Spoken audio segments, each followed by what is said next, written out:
you actually go to that. I said, well, did you play the game whack-a-mole? This is the whack-a-mole period of the campaign. You know, everybody sticks their head up and do that. And we're even planning on doing it with the courier here shortly, so We're anxious for that. You guys are big good. So I just preface my comments that this reflects the work of a lot of folks, Josh, Jesse, Phil Maxon, a lot of LAs, and free time. So this is a compilation of work all the way through. First person we focus on, Ashley Judd. Basically, I would refer to sort of the OPPO research situation there as a haystack of needles, just because truly there's such a wealth of material.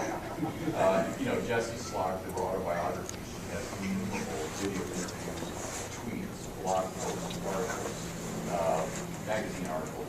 So yeah, it is really hard to get your arms around it. But overall, good.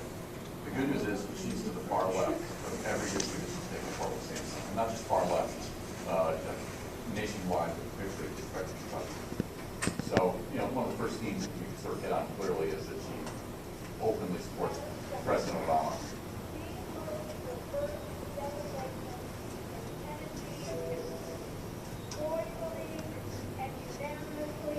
Knows that we are in this together and joyfully cast this 90 votes for Barack Obama, the 44th president. Thank you, Tennessee. Tennessee cast 90 votes. That obviously leads to another issue that we'll get to in a minute about our Tennessee links. Here's just another for saying. So welcome, Jerry. I am committed to President Obama and Vice President Biden. They're my candidates, and I'll be a surrogate and campaign and do whatever I can to. Example there. Clearly, a theme that's easy to hit is that she's an out-of-touch Hollywood liberal. I mean, her grandmother, Holly Judd, referred to her as that. She was critical of the party in the 90s because she felt the Democratic Party was moving too much toward the center and away from the left. You see that quote below that kind of accentuates that. Another thing is she's clearly anti-coal. She's tweeted that the era of the coal plant is over, unacceptable. It's the dirties. As we in the U.S. can do better, we need to innovate. She wrote in the Hill, coal companies say Appalachia needs mining for jobs. Again, false. And you can see here, coal is a 19th century fuel. This might find it's the 21st century. I've omitted all of her mountaintop removal stuff. It's a whole separate category. It doesn't quite test as well. But we have her on film. She's led protests. She's done speeches at National Press Club condemning mountaintop removal. And then she's also on the record for climate change and cap and trade. I had the chance to testify before House Subcommittee on the cap and trade legislation, specifically designating 5% of the revenue generated by cap and trade to help ameliorate and offset the damage global climate change is doing to different environmental systems. So you can see there she's on the record supporting cap and trade.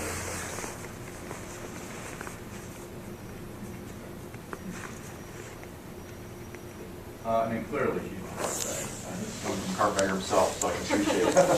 So she hails here, as you can see. So to me, San Francisco is my American city home. So Phil Maxon found that. So basically she claims San Francisco is her home. And she also, earlier in that clip, says that she has a 415 area code on her cell phone, which is also a San Francisco number. Here, she clearly indicates her linkage to the volunteer state. And then I graduated in Kentucky and went to UK. But there was this moment when I was about 18 years old and sister was on the road and she called me, you know, back when cell phones were that big. And she said, Lordy, I can't wait to get home. And it just clicked. Tennessee is home. Yes, it is, ma'am. So not only has she clearly claimed Tennessee as her home, she's actually mocked Kentucky to Tennessee audiences. She was bemoaning the low voter turnout among women in Tennessee. She said, people, that's worse than even in Kentucky. Do we have that audio? Yeah, that's a written quote, I believe. And then she owns, again, pending her divorce settlement, but she currently owns a multi-million-dollar mansion in Scotland. So as Rand said, she sort of is linked to Scotland as well as Tennessee, and then we also have the San Francisco footage. And then Josh found this nugget. She's embracing clearly Obamacare here. You know, I talk a lot about health and Obamacare, which I use in a positive way, not derisively. I think too, she's clearly sort of anti, sort of a traditional American family. I think Jessie tracked this down. She described having children as selfish, and she thinks it's unconscionable to breed. So you put that with what we'll talk to you later about her sort of pro-choice stance, and it's sort of an pretty extreme posture to take. She also is critical of fathers giving away their daughters in marriage ceremonies. She says that it's a common vestige of male dominion over a woman's reproductive status when her father gives her away at a wedding. And then she's clearly pro-abortion. Hi, I'm Ashley Judd, and I'm reaching out to you today on behalf of NARAL Pro-Choice America. She's an open advocate, as you can see. And I know this is sort of a sensitive subject, but at least worth putting on your radar screen is that she is critical, sort of what might be viewed as sort of traditional Christianity.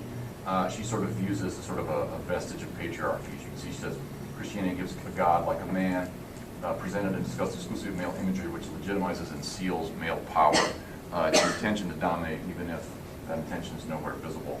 And then this is sort of an interview that sort of manifests this sort of, I would say, oddly syncretic approach to Christianity. I still choose the God of my understanding as the God of my childhood. I have to expand my God concept from time to time, and particularly I enjoy native faith practices and have a very nature-based God concept. I like to think I'm like St. Francis in that way, brother donkey, sister bird. Father, not what? Brother donkey, sister bird. The people at Southeast Christian would take to the streets and pitchforks. Brother, yeah. That's my favorite one so far. My absolute favorite one so far. No, she also is an open advocate of gay marriage. You can see how this is what she tweeted after election night when Maryland approved same-sex marriage. It's okay to love whom you love, and then she talks about Maryland's bill. And again, she's clearly, this sounds extreme, but she is emotionally unbalanced. I mean, it's been documented. Jessie can go in chapter and verse from her autobiography about, she suffered some suicidal tendencies. She was hospitalized for 42 days, and she had a mental breakdown in the 90s. Bill Maxon found this, which sort of, I think, is a pretty revealing interview. I call it the American anesthesia. I come back to this country, I freak out in airports, the colors, the sounds, all those different ways of packaging the same snack, but trying to, make it look like it's distinct and different, and to convince consumers that they have to have. I mean, all of that.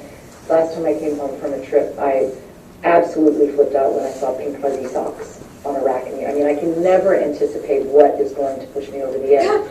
But for 3 weeks, I'm driving along smooth roads and I think nothing of it. I'm, choosing between 4 different brands of cereal from plastic dispensers so that I don't have to have, ugly mismatched boxes on my shelf, and I don't think anything of it, So, pink fuzzy socks are of concern. That's what all that sounded fancy for. We'll all take pink fuzzy socks.